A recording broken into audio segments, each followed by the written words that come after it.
Монгол банкнаас ахмадын тэтгэврийн зээлийн олгох өр орлогын харьцааны дээд хязгаарыг 50%-аар тогтоосон юм а. За энэ шийдвэр нь ахмадууд банкнаас авч болох зээлийн хэмжээг бууруулж байна.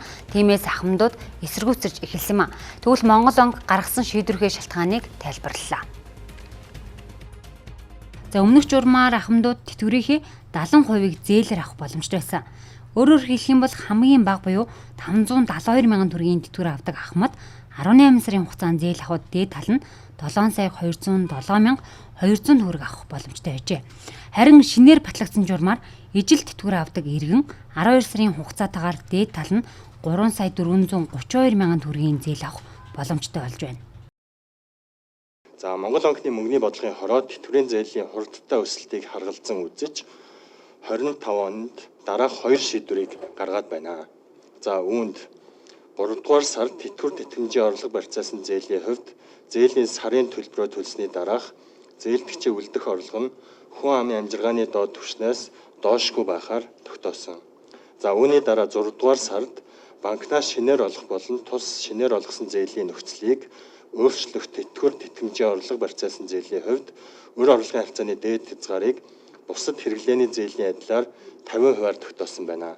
Өөрөөр хэлбэл тэтгэврийн зээлдэгч маань орлогынхаа 50%-ийг гар дээрээ үлдээнэ гэсэн ийм зохицуулт байгаа.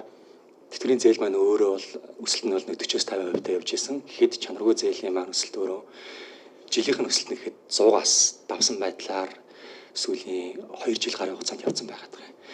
Тэгэхээр хэдийгээр чанаргүй зээлийн маань харьцаа өөрөө бага байгаа ч гэсэндээ энэ байдлыг хязгаарлахгүй цаашдаа чанаргүй зээл маань энэ хэмжээгийн хурдцтайгаар өсөж явах юм бол санхүүгийн байгууллагууд банкны систем тодорхой хэмжээний зээлийн эрсдэл үүсгэхээр нөхцөл байдал байгаад байгаа.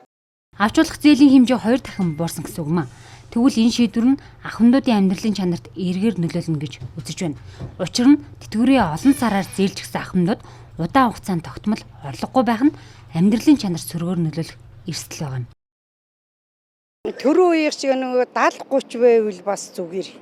50% ч арай л гитрхи бага байгаад байгаа. Юу н хөөн өндөр хэцүү байна. Тий. Хамгийн сүүлд чи одоо би 2 сард авсан, цагаан сараар авсан. Тий. Хөөн өндөр болохоор тэгээ бид нар чи одоо тэтгэврийн зээл аваад тэгээ хаанаач хүрэхгүй шүү дээ. Нодлон нэг 3 саяын зээл авсан шүү дээ. Тэгээ хүүн гэдэг амар өндөр татчихт юм байл шүү дээ. Тэгээ энэ юмны үнчийг өсөө тэгээд яаж чадахгүй. За тэтгэврийн зээлийн эргэн төлөлт нь нийт хэрэглээний чанаргүй зээлийн 1% хүрэхгүй. Гэхдээ тэтгэврийн чанаргүй зээлийн хэмжээ 11.7 тэрбум төгрөгт хүрч өмнөх оны мөвөөс 116%-аар өсжээ.